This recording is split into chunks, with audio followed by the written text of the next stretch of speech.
Hello and welcome to Black Writers Week.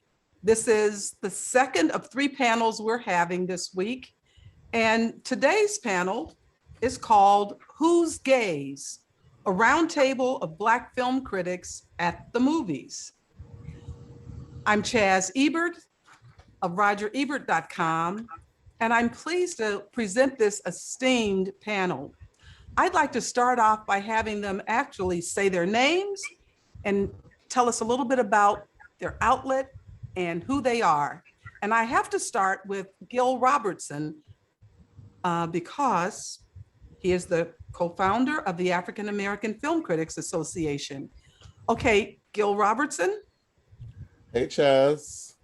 Well, my name is Gil Robertson. I am the president and co-founder, along with six other notable film critics of the African American Film Critics Association, which represents the largest group of Black film critics in the world, based here in sunny California once again. And my background for 20 plus years as an A&E journalist, written for publications like the LA Times, the AJC, most of the trades, Ebony, Essence, syndicated column for 20 years, author of 4 books. Now I run this body of film critics, this group of very talented journalists who are just sharing with the world their wonderful criticisms of TV and streaming and films that the public goes out to see. Thank you. Let's go on to Miss Curvy Critic. Hey, Carla Chaz. Renata. Hey, Chaz. Thank you so much for inviting me to participate in this. I'm very honored and humbled. Thank you. I am Carla Renata, AKA the Curvy Film Critic. I'm a graduate of Howard University, the real HU. And I have a show or podcast that I do on Sundays called The Curvy Critic with Carla Renata, where I do film reviews and interview talent above and below the line in the film industry. And I'm also a frequent contributor of Fox 11 LA, Good Day LA, ET Live, and a plethora of other publications and television shows around the country. And I'm going to pass the torch over to Kathia. Hi, thank you, Carla, and thank you, Chaz, for having me. I am very excited about our discussion today. I'm Kathia Woods. My journey to movies has been different. I come from hip hop, wrote about music for a very long time, and our movie person for a site that I was working did an MIA, and they were like, can you go? And I'm like, how hard can it be? It's the same idea, you know, you review, you say what you like, and really enjoyed it. I started my site about 8 years ago because I wanted to have a place where I didn't need to get approval for the stories I wanted to tell about people that look like me, especially women. But I've also been very lucky through my journey to be able to write for other sites such as BuzzFeed, The Playlist, Remezcla, which has really allowed me to tap into my other side, which is my Latin side. And lately have been really blessed to do a lot of stuff with food reviews and my passion for food and wine. So I'm happy to be here. And I'll pass it on to the other lady on the panel, Sarah-Tai. Okay. Thank you, Chaz, for having me and having everyone here. I'm so excited to think and speak all together. My name is Sarah-Tai Black. I am from Toronto, Ontario. I am a curator and a critic and a film programmer. Right now, I am the artistic director of a artist-run center in Saskatoon, Saskatchewan. But I also work, as I said, as a film critic. I've been published in the Los Angeles Times, the Globe and Mail, CinemaScope Magazine, Movie Notebook. And as a film programmer, I've worked with TIFF, True Falls Festival, Tribeca Film Festival, just to name a few. So I'm out there. It's freelance. I'm out there. Well, I see you at the Toronto Film Festival this fall. You will. You'll see me lurking around as I am every year. Okay, great. Okay, how pass it to Emmanuel. Mm-hmm. Thank you, thank you. Yes, I'm Emmanuel Noisette from E-Man's Movie Reviews out here in Chicago. I am a film critic, movie advisor, social media influencer, whatever you want to call it. I do it in some way, shape, or form. But at the end of it all, movies are my passion, just like everybody else on this panel. I am also the director of the Chicago Indie Critics out here as well, where we seek to find diversity in film criticism and all the diverse voices and platforms that come along with that. I've contributed to different outlets such as The Wrap, Yahoo Entertainment, recently on MSNBC, and just wherever anybody will take me, you'll probably see me there as well. But yes, just like everybody else, I am extremely grateful. Thank you so much, Chaz, for bringing this roundtable together and having me on here. And I'm going to go ahead and pass the mic to my fellow Chicagoan, Reggie. Okay. Hey, Chaz, thanks for having me as well. Thanks, E-Man, I appreciate that. My name is Reggie Ponder. I do a number of things in the movie arena, but my journey to start here actually came through sociology. I studied sociology and always was interested in what people do and why they do it. So when I look at films, I want to know about the impact the film has on people, be it from a mental perspective or be it from a physical perspective, because a film affects you in so many different ways. So I'm very interested in there. My site is right now, people can find me at the Real Critic Roundtable. It is a forum for African-American critics where we discuss, debate, and have some fun talking about movies. I always had this thing about talking to myself was probably problematic. So maybe I should get some people around the table to talk to. So I love to do that. And you can find that at Rogerebert.com. I've written for a number of publications as well. And the thing that I'm most concerned with as it relates to film and film criticism is the ability to have different voices and elevate Black voices in film. And so with that, I'll pass it to Tambay. My name is Tambay Obenson. For Chaz, thank you very much for the invites. I'm very happy to be here amongst my esteemed colleagues. Some of you I know, some of you I will get to know throughout this conversation and then afterwards as well. I founded a website called Shadow and Acts back in 2009, and thank you. Long story short, I sold it about 8 years later. It's now run by Blavity, which I'm sure many of you know as well. I'm no longer involved with Shadow and Act. I took a year off after that and found myself at IndieWire, which is where I am right now as a full-time staff writer, where I'm a critic, I am an essayist, I write op-eds, I do it all distinctly from an African-American perspective. That's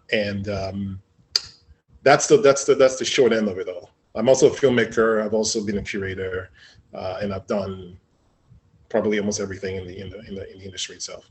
Glad to be here. The Renaissance man. All right. Gil, I want to ask, why did you found the African American Film Critics Association?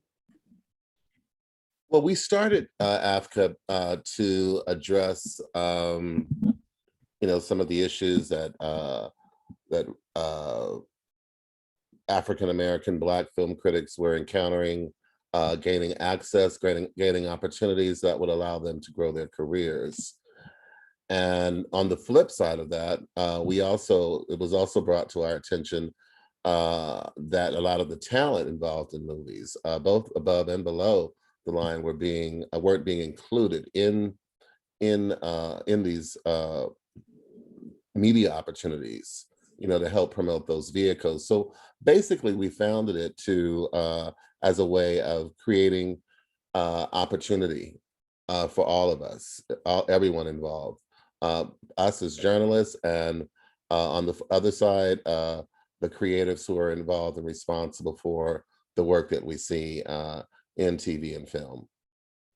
So, I had a list of questions here, but I'm going to kind of go off list because as I see all of you here, I realize I have an opportunity to ask some questions that I'm also interested in. For instance, Sarah-Tai, from from a Canadian perspective, how do you see equity and diversity and inclusion in the film industry, particularly in film criticism?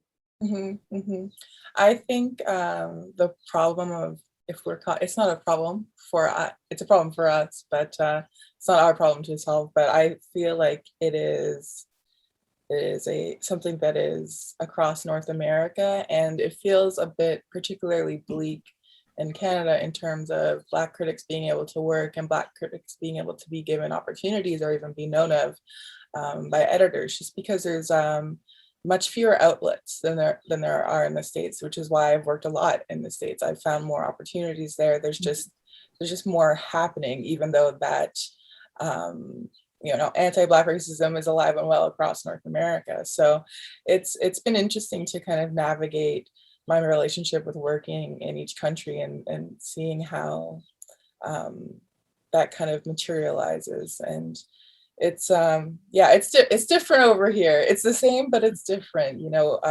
There's very few of us, and very few of us who are published in even national publications.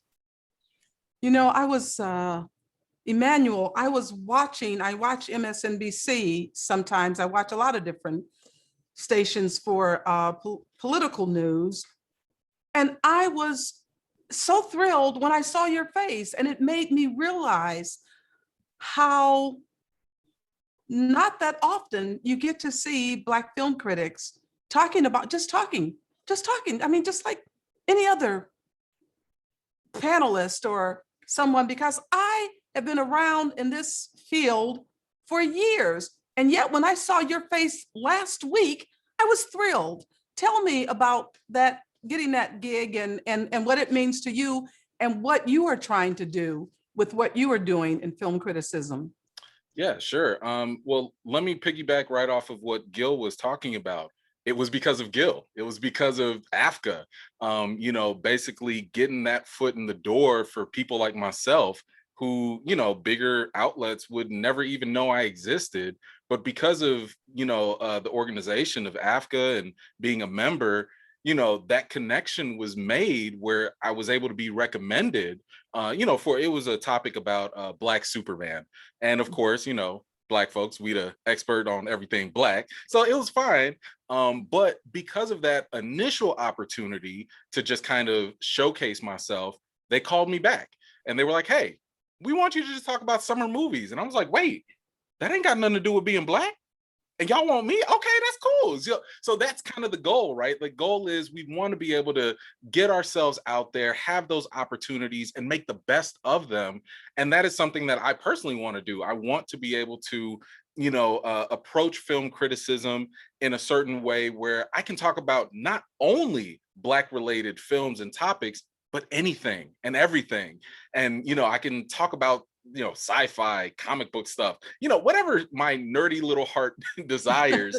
And, I want the world to kind of know that we as Black film critics have way more to offer than just one perspective, because we are pretty well versed. We know what we're talking about. We can do this. So that's my goal. I want to be able to talk about everything and anything, just like everyone else. For Rogerebert.com is having its first Black Writers Week. We had a Women's Writers Week since 2013. And after the murder of George Floyd last year, I started thinking about this moment in history and thinking about what more can I do to have more representation and storytellers and just people showing up. And so for Black Writers Week, people were asking, what do you want me to write about? I said, write about anything you want to write about.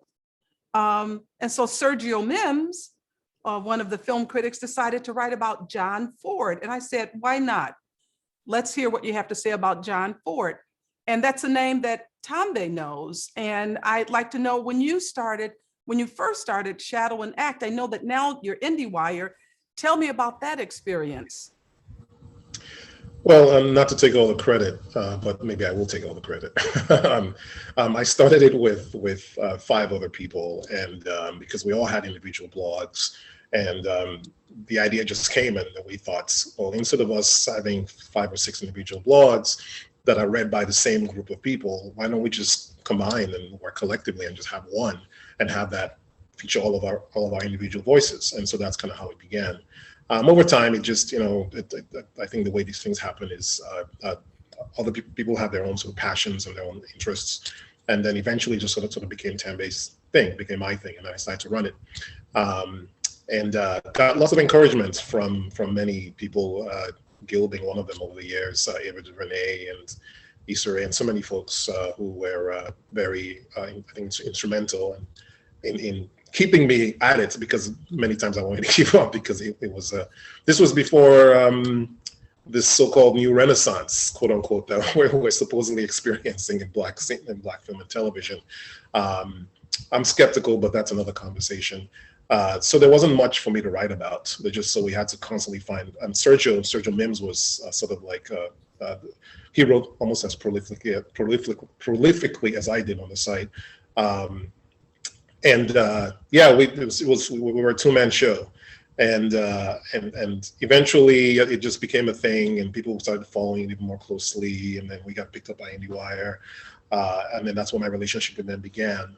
And so I've seen various iterations of this renaissance over the last decade or so, and that's partly why I'm skeptical that any of this really will stick and over the long term, because we've been here before, and sadly I feel like every time those who maybe were not aware of what happened before get really excited that this is something that's actually going to actually bring about real change, and then we're suddenly surprised maybe in 5 years, hey, what happened to that renaissance from 2015 to 2020? But I am a creative at heart as well, and so ultimately I want to eventually get back to that. But I'm just doing my part right now to get as many voices out there as I possibly can, educate people who follow me on social media, but also read my work. And I really like breaking stories and breaking in, sort of introducing new filmmakers, introducing quote unquote new filmmakers, new actors to the rest of the world. And I have a very diasporic point of view as well, in that I look at Black filmmakers from all over the world. And so there's more happening. There's a lot more for me to consider and to look at, and to I'm not saying that nobody else does that, but I think it's also, I guess I'm saying it's important to kind of have that sort of worldview. This might be, oh, I'm sorry. Yeah, go ahead. Sorry. I was going to say this might be a good time to ask, who are you? What filmmakers? You know, we pay homage to our Spike Lees and Oscar Micheaux and Melvin and Mario Van Peebles, Ava DuVernay, and a lot of others, John Singleton. Who are some of the up and coming filmmakers that you champion? Well, it's the last year or two has been hard because of COVID, and so seeing work has been there's just been a limited amount of work, and we've been inundated, I think, with a whole bunch of not very good work from the likes of Netflix and other companies, so in terms of sort of new, fresh faces that I think are just sort of breaking onto the scene in the last year, 2 years, I can't really name any at this point. I mean, I think I'll have to wait another year to see what they actually produce. Obviously, I mean, everybody knows Barry Jenkins. I think, he's not new, but I think for some folks, some in the audience, they did not know who he was, like almost like he didn't exist before Beale Street, but he made Medicine of Melancholy back in 2008. Right, that's right. Terrence Nance is still out there. He made a feature, Oversimplification of a Beauty, in 2012, and he hasn't made a feature since. I mean, he's still working, directing television, and he was supposed to do Space Jam, the sequel. That didn't work out because of creative differences, which makes sense because his style is just not, just doesn't seem to suit that franchise. So he's another name I'll throw out there.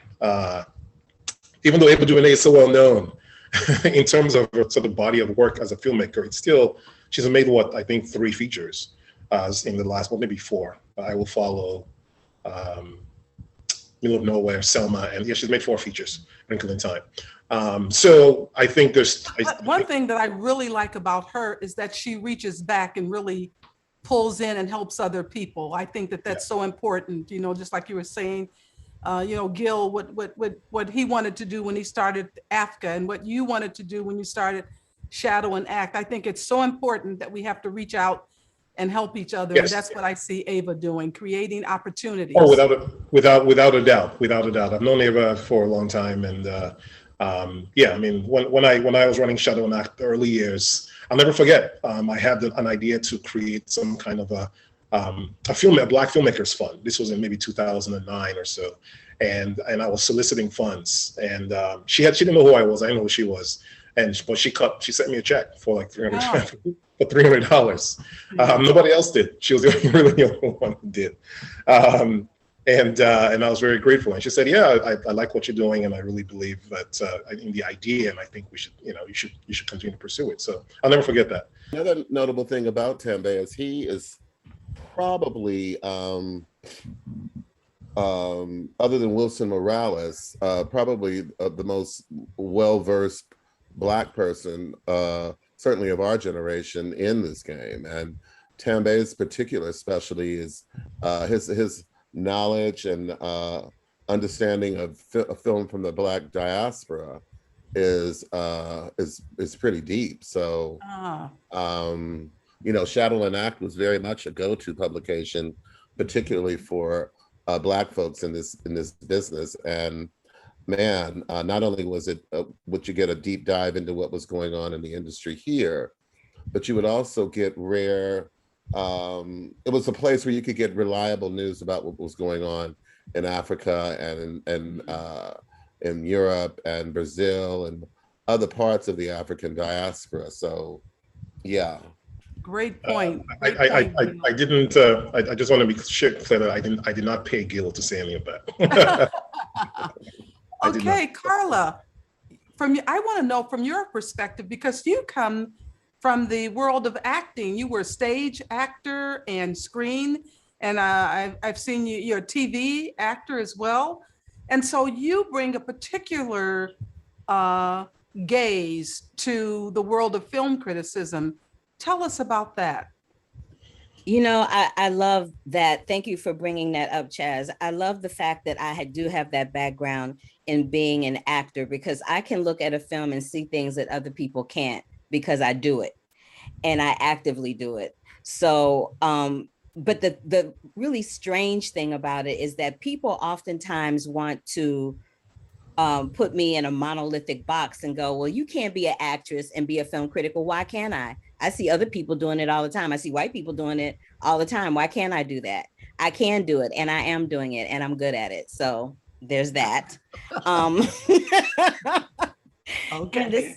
And the second thing about it is that, as a woman in this space, I have the unique opportunity to uplift and bring up other women and inspire other women that want to be film critics and or are filmmakers that are first-time filmmakers that are in the film festival space, whose films are looking for distribution. There was a groundbreaking number of women that had debut films in 2020 during the pandemic. It was mind-boggling and staggering, but it was so exciting. And I interviewed a good portion of them. And we saw some women like Gina Prince Blythewood, who'd been around for a minute, have a completely different breakthrough with the old guard for Netflix, where she was directing a major A-list movie star like Charlize Theron in an action adventure movie, which is getting a sequel. So, wow. I feel like we cannot be limited in that space. We have Ama Asante, who did Belle, but she's also,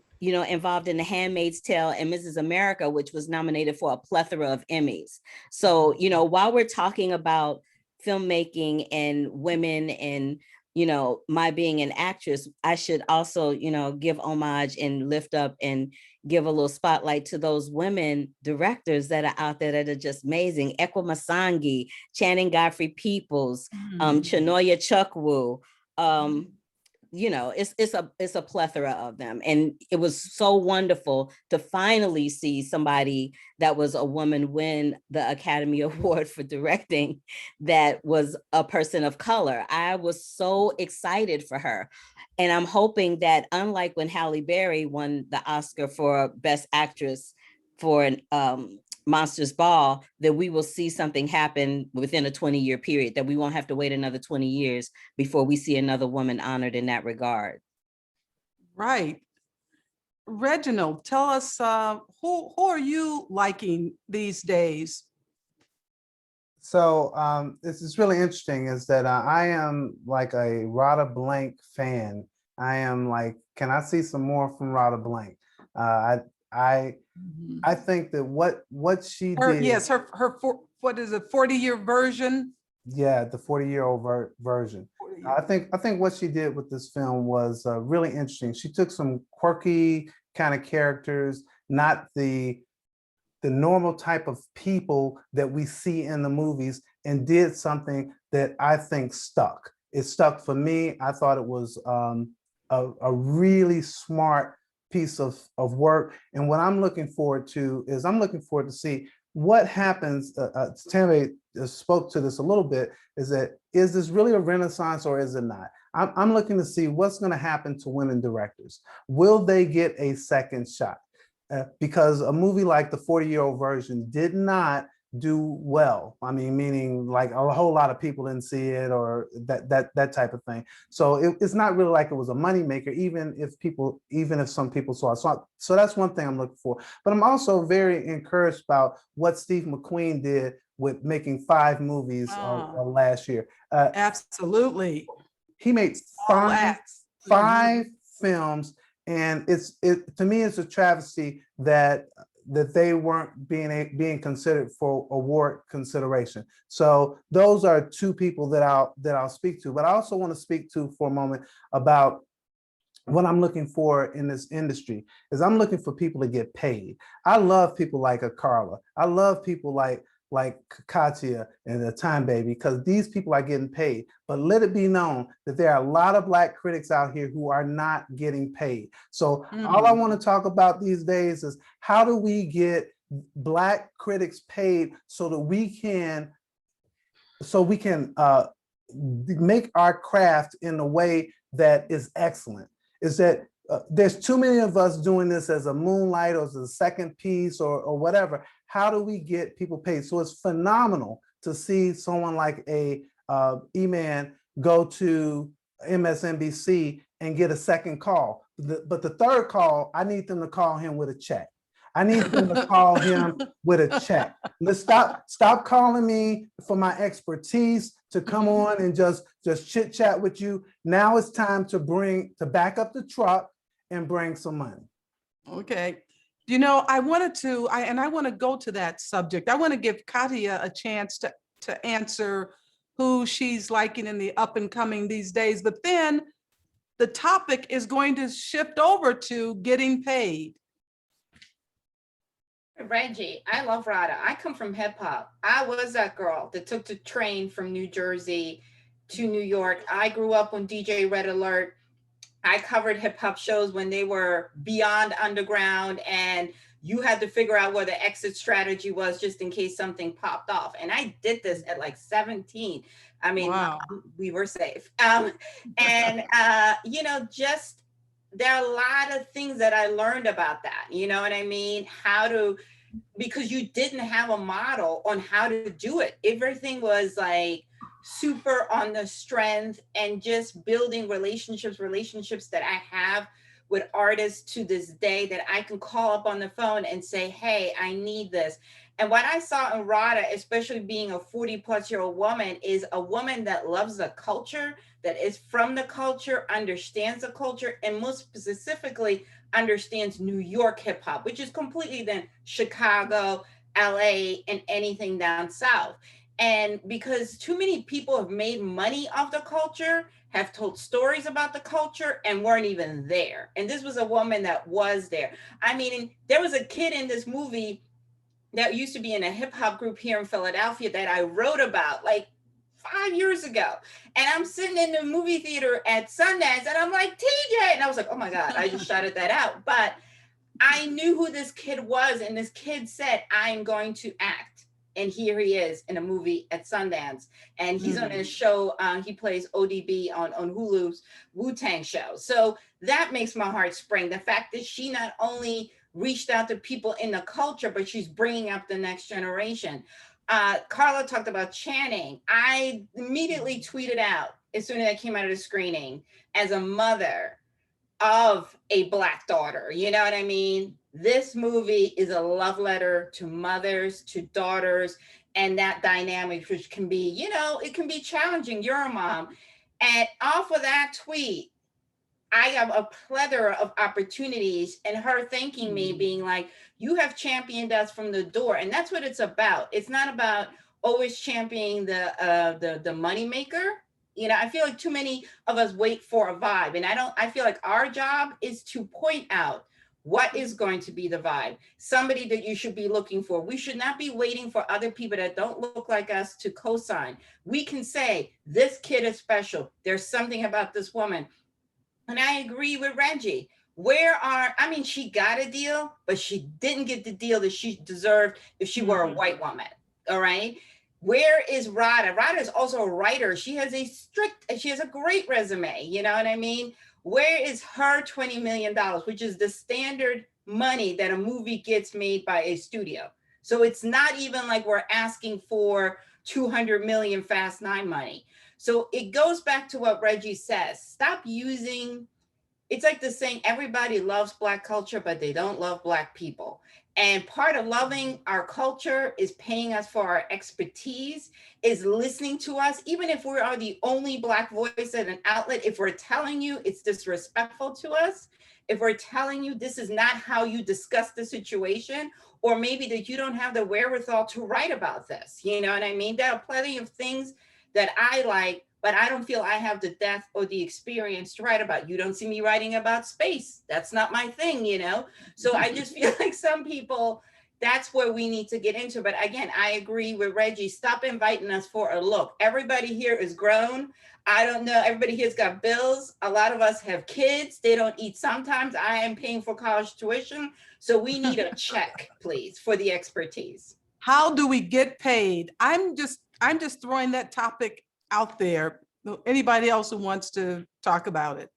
I You know, want to say let me this real piggy- quick. Let me Oh. say something real quick, Kyle. I want to say this real quick. I think one of the ways we get paid is what Tambay was saying. How do you do things collectively? And that's why I love what Gil and Tambay have been doing and are doing, is how do you do things collectively? Because doing things individually, you can make your mark, but that collective thing is a really good. I like that collective economics thing. I'm sorry, Carla.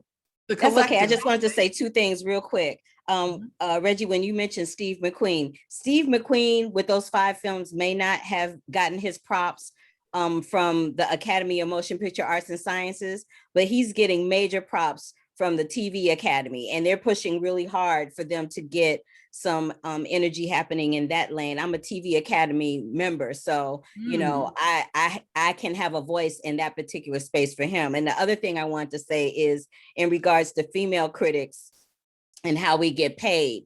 This is the thing that I notice. 2 things. One thing is that the critics that they do have on television, they're usually white women, and they usually work for a large entity that somehow is monetarily tied into why they are on that outlet giving film criticism. So there's that. The other thing is, when it comes to us, when we are in a junket situation, there's a tendency with some studios to always give us only the Black talent in the project and not everybody in the project. And it was like Emmanuel said, it's like it happens though. Like Emmanuel said, we may be Black people, our skin may be brown, but we have an interest in everything. And Kathia, I am one of them dolls that writes about space. So I'm just like, you know what I mean? We have a plethora of interests. It doesn't just involve someone that is Black or brown in a movie. It's cinema, it's film. Every type of person is in a movie. Why are we just relegated to the Black talent in the movie? And the last thing I want to say is, an artist like Kelvin Harrison Jr. should be talked about all the time. That boy is mad gifted. I don't know half of the Hollywood talent that is capable of pulling off what he pulls off every single time he hits the screen. I'm done. yeah, the TV Academy and Amazon is very aggressively pushing the Small Act series during Emmy season. In fact, they're running full page ads that also include the fact that Mr. McQueen is going to be the 2021 recipient of AFCA's Game Changer Award. And those were in Yay. place this week. I mean, the job that he did, the fact that he was able to give voice to the Afro-British community is just something that had me from the moment I read the description of what it was all about. And he deserves celebration for that. So I just wanted to add that little bit in on top of what Carla had said, that he really, he is a game changer. With that film, he gave an entire community, an entire population of people saw themselves and sadly saw themselves for the first time, really, in such a comprehensive way. Iman, go on. Yeah.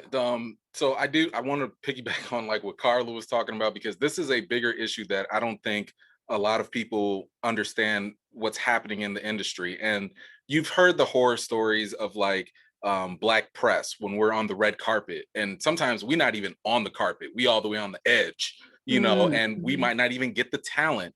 And this does trickle down to, you know, getting interviews or getting invites to press junkets. And, you know, I'm not going to name any names, but there are some big movie studios out there, along with their marketing teams. They might even have a multicultural division, and they still only give us just the Black stuff, and that's it. And it's very problematic because you're in like this chicken and the egg type of situation as press, where if you don't get the talent, you don't get the assets, but then you don't have those opportunities to increase your numbers, because it's always a numbers game, right? And if you don't have the numbers, you can't get the talent, you can't get the access. And it's like, well, if you don't give me something, I can't work with nothing.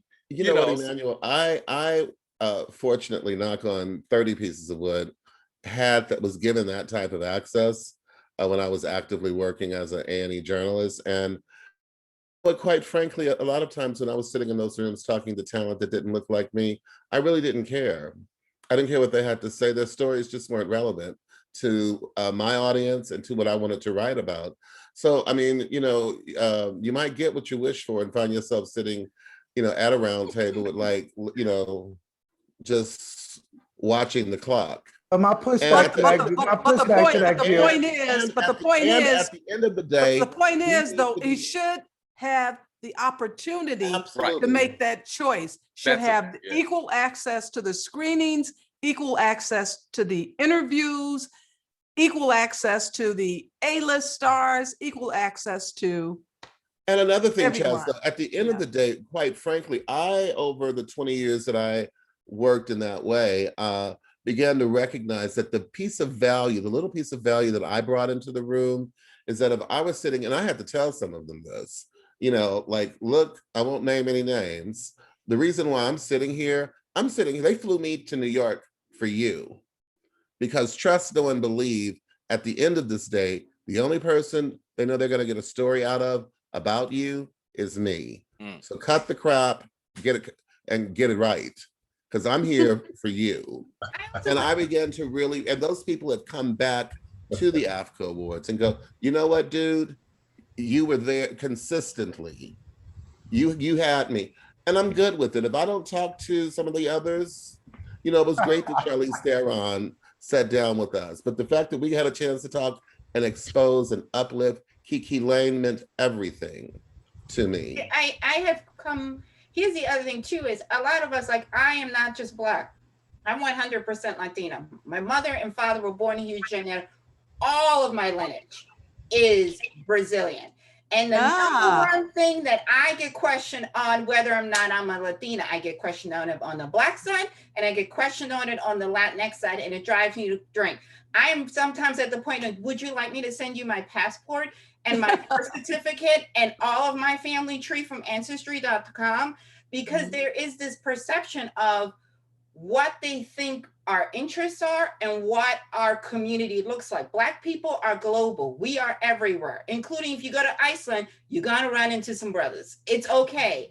And the idea that that we don't want to. But then on the same token, you have that, I call it very insulting, and I'm being polite by it. What people then will say is, you don't see my Latinidad when I request to speak to my countrymen, but you want to use my Latinidad in order to push or whatever thing you think it is that is about me to my community in order to buy into your product. And this other thing is, you know, where people will say, well, this person only speaks so-and-so. I'm like, I speak 5 languages. What language is it? I'm pretty sure I got it covered. And it's all of those assumptions about us that need to stop. And the assumption that, you know, and there are white Latinx journalists, and nothing wrong with them, don't speak a lick of Spanish. And they will get all the Latinx talent, and the Latinx talent is struggling through English, while they could have had a journalist that speaks the same language, and it could have been a beautiful interview. I'm like, who does that? Like, where is the logic in that? And this is what we're dealing with. It's not just an access, it's an absolute ignorance of understanding there's a whole world out there other than the one you live in. Okay, sister, what I have to say to that is obrigada. Or is it obrigado? You said it right, obrigada, Renata. Obrigado. Okay. Obrigado. Do you speak Portuguese? Yes, because my grandparents certainly, like, I was born in Munich, they certainly weren't speaking German, and they certainly weren't speaking English.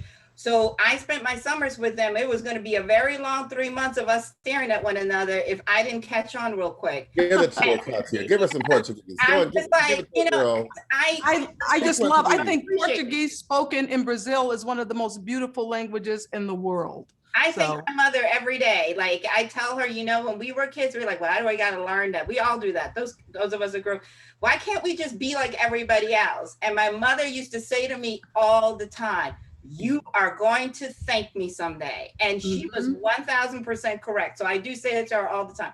Give us some Portuguese, Kathia. Give us some French, Emmanuel. I mean, it's even today, like even with our colleague Ruben, you know, just the ability to just say something to him in Spanish so we can be a little smoother and understanding that, you know what I mean? It's a blessing. It's an absolute. Too off topic, but I've never met another. I'm Afro-Brazilian. I've never met another Afro-Brazilian film critic working in North America. So I'm like, oh my God. You have now. Mas isso é importante porque cada vez pessoas pensam assim que a pessoa latina é branca, só fala espanhol, toda essa porcaria. Aquilo ali não é verdade, porque a gente tem diferentes pessoas. Tudo aquilo ali é um problema tão grande nesse país que é uma frustração que eu nem posso explicar. Get it, girl. Get it. And Sarah-Tai, how do you respond? In English, because I'm a dumbass and I only speak one language. Okay, but you know what? I love this moment that you said it only happens here. So I took us a little far afield, but not really, because what you're saying is we are everybody and we are everything, and we don't put me in a box and put me in a corner. I can do anything, you can do anything, we can do anything. So I guess it's really not. Can I pick up on that? Yeah, please do. Please do. I just wanted to touch on your earlier point about making money, right? So we know that there are conventional ways to make money, right? I have written for different outlets and I've never been paid for it. It was a shock to me to find out that, wait, y'all pay people for film? I didn't know that, because I'm coming in from a very unconventional social media, you know, YouTube creator perspective. But that's the thing. For me, I learned how to make money in different ways. So yeah, I'll write your free review for you, but I'm going to use that credit, put it in a video, make YouTube pay me, or get a sponsorship or something, and just diversify. But just the fact that we're all like in this kind of, you know, this platform where we can network, we can talk, I think that's where the real value is, right? So the fact that I'm learning from experienced film critics that you should be getting paid for your film critics, you know, your criticism, but then I can also offer and be like, hey, let me help you market yourself on social media, because you have such a powerful voice. you should be getting paid in other ways. You know, companies should be paying you to come and talk. So it's such a great thing that we can all come together and just share these ideas so that we can all get paid one way or another. Yeah. If I can just jump in and address a previous point, which I've always written about Black filmmakers, Black talents. That's sort of the box, I guess you could say, I put myself in, and I'm totally okay with that. I have no interest in interviewing. Like, I guess the way that I see it, there are enough white critics who are interviewing, writing about white filmmakers, white actors. I don't need to add to that conversation unless there's something very specific that I feel very strongly about, that I want to say about this performance, this film, whatever it is. I don't care. Maybe it's too strong of a phrase, but there's enough for me to consider. And like I said, there are enough white critics out there who are writing about white talents that I don't need to add to that conversation. It's already a deluge. It's already overflowing. And my job really is to, and I'm not saying that any non-white person who wants to write, I mean, I totally understand what everyone else has said about being able to write about whatever you want to write about and not get relegated to just Black talent or Black films. I think it's important, like in my case, I think in everyone's case, you know, I think it's, as my parents would always say, you know, it's like you have to, you learn about their culture. When I say there, I mean white people. You learn about their history, their culture. You master it essentially, and then so that you can then say, look, I know I can write about your Godard, I can write about your Truffaut, your Fellini, your John Ford, your Antonioni, Woody Allen. I can have a conversation about those people, but I can also have a conversation about Oscar Micheaux, the Lincoln Motion Picture Company, Spencer Williams, Poitier, Stamben, Mambetti, Isaac Julian, Steve McQueen, Menelik Shabazz, et cetera, et cetera, et cetera. Sarah Gomez. I can have conversations about them as well, but you cannot, because you haven't done the work. You haven't learned my own history. And so in a way, the way I see it is that sort of gives us as Black folks a leg up. And by all means, we should be compensated for that fact alone, that we know them and we know us. But they don't know us, not enough. Not that there aren't white critics out there and white filmmakers who don't sort of empathize and understand our experience, but it's just not the same. And I agree with what everybody else said about getting paid and just being recognized for the work that you're doing, because I think we're all doing significant and important work. But there's enough for me to write about on my end, especially now more so than 10 years ago. Television, and I think that's why it's important to have a diasporic perspective, because then you start to explore other continents, other countries, and there's a lot happening on the African continent right now. I mean, you can see Netflix moving into Nigeria, moving to South Africa, picking up films. Disney is also kind of doing the same thing. And so they are realizing that there's this region that is really untapped. I mean, Nigeria has Nollywood, but then, Nollywood is not all of Nigeria. There are Nigerian filmmakers who want to separate themselves from Nollywood. They don't want to be associated with Nollywood at all, because Nollywood has a certain stigma. And, you have, I can't remember every single person's name, but, from C.J. Obasi, who made this send-off of the zombie genre, this film called Juju from years ago, which was really made for nothing. But you can see the talent, you can see the inventiveness, you can see that if this guy had a little bit more money, he could have done something really, really special. And so those are people I look for. C.J. Obasi, suddenly somebody mentioned Ekwa Msangi. She's made her first feature, Farewell Amor. I'm on the spot, so I can't him right now. But yeah, there's so many young. Nikiatu Juso is about to make her first feature. Anna Diop got cast in what's called Nannies, this I think psychological thriller, which she's not shooting. She got financing for it, so this is her first feature. It's good shorts. And I also like to see the influence of Nigerians and breakthrough in television. I think that's going to make a difference. I have to, this hour went really fast. And I end with a question that it's kind of a Chazism. This is a question I like to ask at the end. What is it when you're looking ahead that gives you hope? Or what is it that on days when you wake up in the morning and you jump out of bed and you're feeling real good to start the day, what is it that makes you think what you contribute to the world may help make today better than yesterday? I want to start with Sarah-Tai. Well, I was thinking about, well, Gil and Tambay were talking about this idea of being pigeonholed into Black films. And when I started as a critic, I was actually offered a very bland white film that I had zero interest in. And that vibe for me has continued.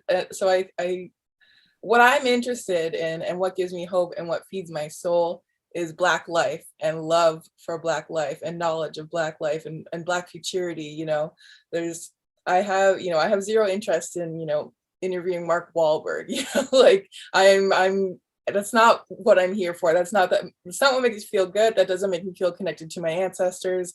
What I want is compassionate, caring, informed conversations with directors who have been able to put that knowledge into their work. I would, as much as everything that we're talking about is so true in terms of being maybe pigeonholed or exploited, like I've been able to talk to Ray Jenkins 3 times. Who gets to do that? I've talked to Matthew Diop about like colonial conceptions of time. It's like, at the end of the day, like work is work and we all kind of have to do it, and it's going to suck at any given point. But when you can walk away feeling like you've made a connection, not just with yourself, but with our ancestors, with our future generations, especially right now when we're in a time when there's a lot of films that focus, they think they're a bit radical and futurist, but they're actually really dehumanizing and really exploitative and really violent.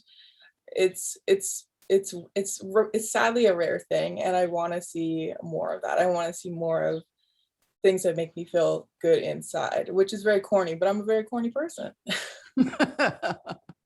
All right, thank you. Let's go to Reginald. Okay, let's see. Okay, yeah, I'm on. So you said hopeful. Wow. See, Tambay says Hopeful or gives you joy or makes you feel good. What makes you get out of bed in the morning? The people on this panel. I will tell you that every one of these folks on the panel, and I'm not saying this gratuitously, is that they show me that there are different voices for African Americans out there. The love, the excitement of this session right now, you just don't even understand, is that we don't even all agree, because Tambay's saying, I don't want to do this. Reggie's saying, but I want to do this. And then, but it's good. It's all good. This is what's so exciting. And the collaboration that happens between us, oh my goodness, how beautiful it is when we can do it and make it happen. That is the thing that makes me excited every day. I appreciate all of you guys, and I just want to say thank you for being you. And I can't even wait to chit chat with you guys some more. Thank you, Reginald. How about Carla? Thank you, Reggie. You got me over here tearing up. I'm like this close to getting to the ugly cry. Let me calm down a little bit. But I want to just say this. The thing that makes me jump out of bed every day and give me hope and makes me inspired is the fact that Roger Ebert was my inspiration as a film critic. I watched him every week. And when I watched television, I never saw a Black woman talking about movies, ever. They may have been out there, but I didn't see them. And now I'm allowed to navigate in that space and give my opinion and have my opinion and my presence respected in a lane and in a genre and in a field where when I was growing up, I didn't see me. So I get excited over the fact that I get to tie a bow, drop, kick a door open for somebody else coming behind me so that they don't have to do what I did to get to where I am, that they can just cross that threshold with no worries. That's what I'm excited about. Great. How about Gil Robertson? Oh, well, what excites me every day, what the most amazing thing that happens every day in my life is that I get to wake up in the morning, get out of bed and create what I want my world to look like, what I want my world to be. And, knock on wood, I've been able to do it this long, and just hope to continue to do it while I'm still working, professionally. But, Thank you, Gil. AFCA started off as an idea, and, through a lot of hard work, it's become a lot of different things to a lot of different people, but it's opened doors. It's created opportunity for not only the journalists who are members, but also to the people that we write and talk about. Gil, I remember in my mind, it was like a church basement when I remember one of the first AFCA award ceremony. I say in a church basement. It probably wasn't. Maybe it was it year one or year two. It was year two. And you've grown to this amazing, amazing organization, giving so many people chances and opportunities that did not exist. I salute you, Gil. Well, I salute you, Ms. Ebert, for in year two flying out there, believing in us enough to invest your time and money to come and support. So the feeling is mutual. Thank you. Okay, Tambay. I am excited about what's to come. If you think about cinema itself is over 100 years old. Even before D.W. Griffith made Birth of a Nation. You had uplift cinema, Booker T. Washington's work with historically Black colleges and universities up in late 1800s, early 1900s, making these sort of ethnographic documentaries up until the present. Despite all of that history, when you think about what Black cinema, global Black cinema is, we are barely scratching the surface of what we're capable of presenting to the world, because there have been so many stops and starts. There hasn't been this consistency. Every 10 years or so, it seems like we have a moment, and then it phases, and then you have this sort of a desert of nothing happens, or very little happens, and then we have another moment, and then we have another sort of 10-year gap. And because of that lack of consistency, and I think because of the lack of connecting the past and the present, which I think itself sort of nurtures that inconsistency, we just don't. We've barely seen what we can do as a people, and that's what makes me excited, because I think in the next 10, 20, whatever years, maybe my lifetime, I'm excited to see what filmmakers come out and what they come out with, Black filmmakers specifically, Africa and the entire diaspora, because we're just getting started, despite a 100-year history behind it, but we're really just getting started. And I hope that this movement surface, right? Yeah, I hope this moment, this renaissance, as we're calling it, is sustained. Great, thank you. Let's go to Emmanuel. Yeah, look, what gets me up, what keeps me excited, hopeful, and all that is the opportunity to inspire others and to change minds. Like Tambay said earlier, there are a lot of, white voices and critics talking about certain things. I like being able to come in and disrupt some of that in that same space. While everybody's praising something, sorry to throw them under the bus, something like Green Book, I want to be like, hey, wait, cool movie, but it was racially problematic too. There were some issues that y'all need to consider, or coming into something like Black Panther, using my platform to buy out a theater before the Black Panther Challenge was a thing, to bring in my community, to bring in the youth so that they can get inspired, not only by the movie, but by seeing a critic doing this, sharing their love with movies and stuff, and being like, oh my gosh, I didn't know that this was a thing. I didn't know you were a thing. All those things, mean a lot to me. And even staying on the Black Panther thing, I've launched this petition for Marvel to recast T'Challa and stuff like that. And I get it. It's very sensitive and all that. But what was interesting about it was the fact that my passion behind it about Black representation, I'm getting letters and emails from white people that are saying, hey, I'm a white man in my 50s. I had no idea this is what this movie meant to you. you opened up my eyes to this. I had no idea that this is how privileged we were with all of our depictions, that this is what this means to you. And I was just like, wow, like that right there is why I get up. This is why I do it, because I want people to understand that, you know, the same passions that we all share, they might come from different perspectives, but it's all just about respecting it. And I just love the fact that it can touch and inspire other people, the same way I've been inspired by other films and other filmmakers, and a lot of people on this panel as well. So that's my thing. I want people to just understand, believe, and just be inspired. I feel joyful even hearing you say it. Thank you. And last but not least, Kathia. Thank you. I'm always love when we get together, and even though we don't agree, and that's okay, because again, we are not monolithic.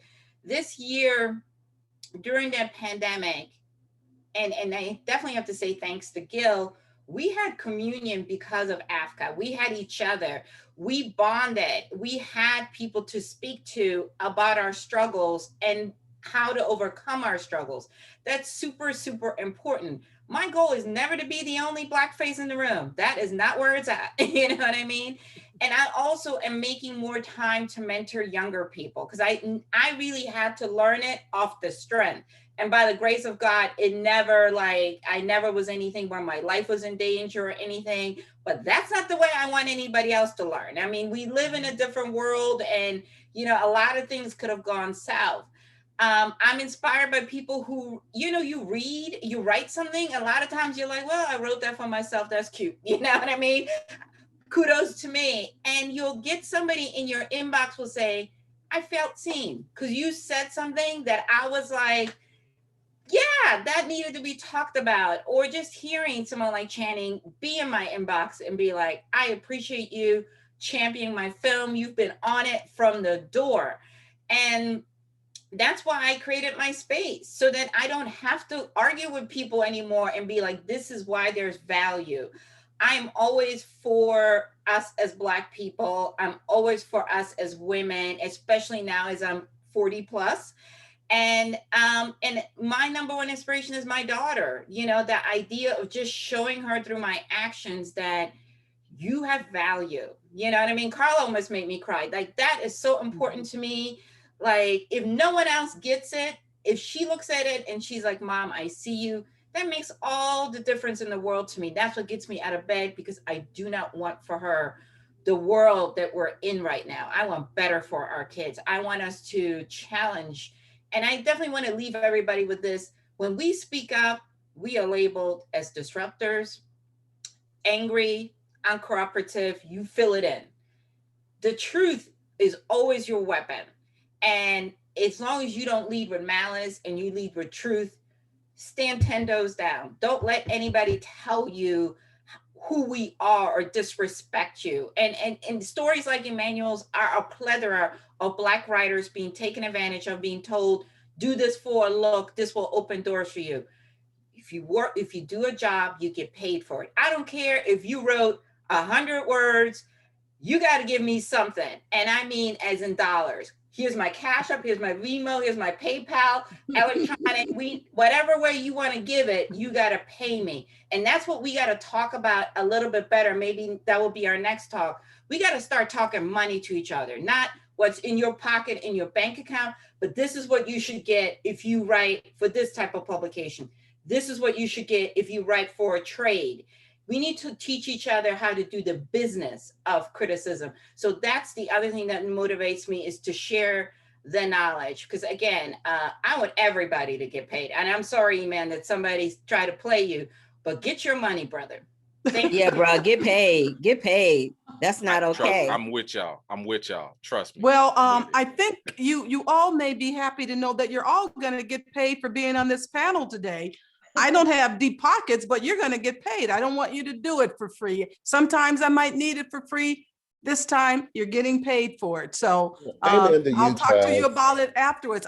And actually, I'm doing this for the love of each of you on the panel, even though some of you I just met today on the panel. I'm aware of you and I read you and I follow you and I admire you and I thank you. Today, I thank my friend Gil Robertson and Carla Renata and Reginald Ponder. These are the people that I knew beforehand. Thank you, Sarah-Tai Black, for coming on. Thank you, Tambay Obenson, and Emmanuel Noisette, my fellow Chicagoan. Kathia Woods, so glad to know you. And I want us all, as we move forward, to really give our all to the love of film criticism, but get paid. All right. Bye-bye. Thank All you. right. Thank you. Thank you. Thank you. Thank you, everybody. Thank you. Thanks, Chaz. Thanks. Thank Love you, you. everybody. Love you, Bye. Chaz.